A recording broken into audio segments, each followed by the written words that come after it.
Tak kena, tak masuk. Mana pula soalan lapang? Kena. Yang Berhormat, Timbalan Menteri, boleh nak jawab ke tak nak jawab pantun?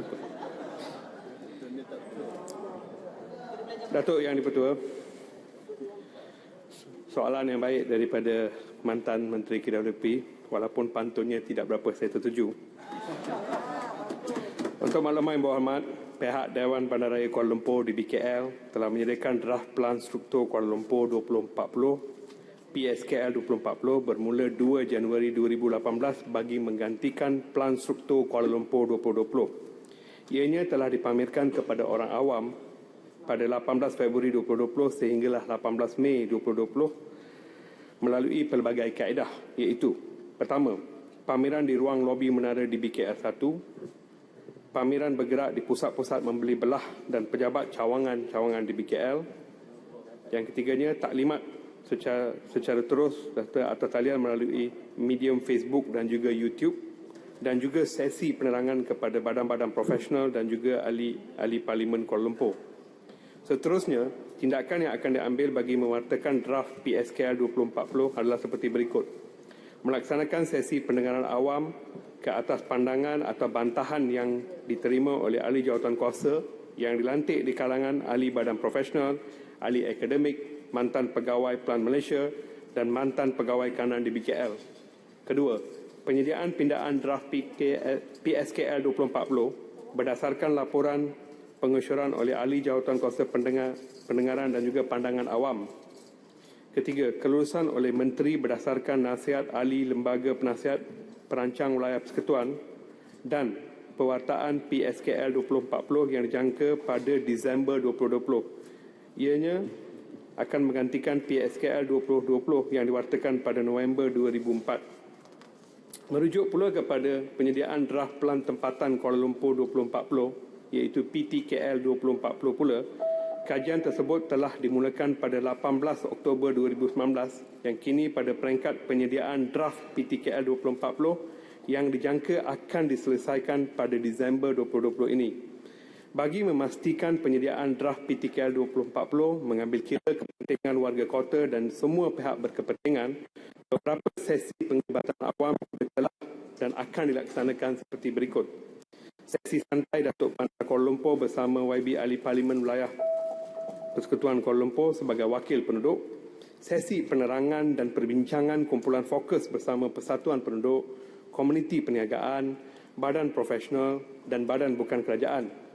Yang ketiga, sesi Technical Working Group iaitu TWG bersama agensi-agensi kawal selia, Tanah Pesuruh Jaya Tanah Persekutuan PTP, agensi utility dan juga pihak berkuasa persempadan, dan kaji sedik secara tatalian kepada Persatuan-Persatuan Penduduk Kuala Lumpur.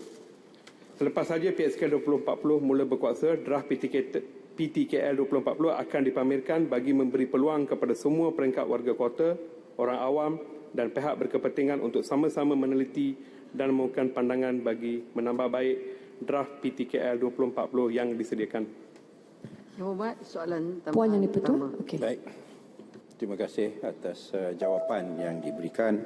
Saya ucapkan tahniah kepada Kementerian Wilayah Persekutuan dan DBKL yang alhamdulillah kelihatan ingin meneruskan legasi penyediaan PSKL dan PTKL, dan saya harap bahawa ianya akan diwartakan dan tidak dilakukan seperti mana menteri-menteri yang sebelum ini, di mana PSKL dan PTKL tidak diwartakan walaupun telah diadakan pendengaran awam dan sebagainya. Soalan tambahan untuk makluman saya, memandangkan menteri wilayah yang baru adalah seorang town planner yang bertauliah, saya ingin tahu kenapa Plan Malaysia tidak dikekalkan di bawah Kementerian Wilayah Persekutuan, sedangkan Plan Malaysia adalah satu jabatan yang terdiri daripada golongan perancang bandar dan mereka telah berada di bawah Kementerian Wilayah sebelum ini. Silakan Yang Berhormat. Soalan yang baik daripada mantan menteri.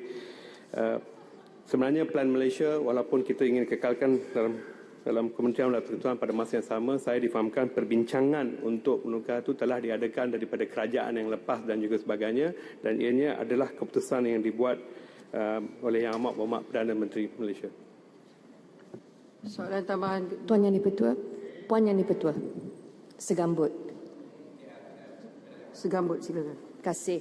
Saya nak tanya, bagaimanakah panel pendengaran awam dipilih oleh Kementerian Wilayah ataupun DBKL untuk mendengar semua bantahan Pelan Struktur Kuala Lumpur 2040 ini?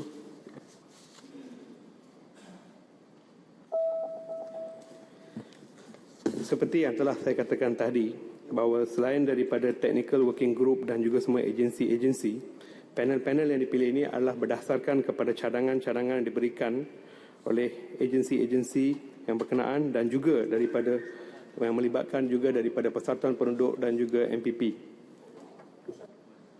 Panel yang mendengar pandangan orang awam. Yang berhormat segambut, kena tunggu dijemput. Saya pergi pada soalan seterusnya. Dah jawab lah. Kalau tidak, bagi jawapan bertulis. Okay, saya akan berikan jawapan yang bertulis yang lengkap. Terima kasih. Terima kasih. Yang berhormat Tan Sri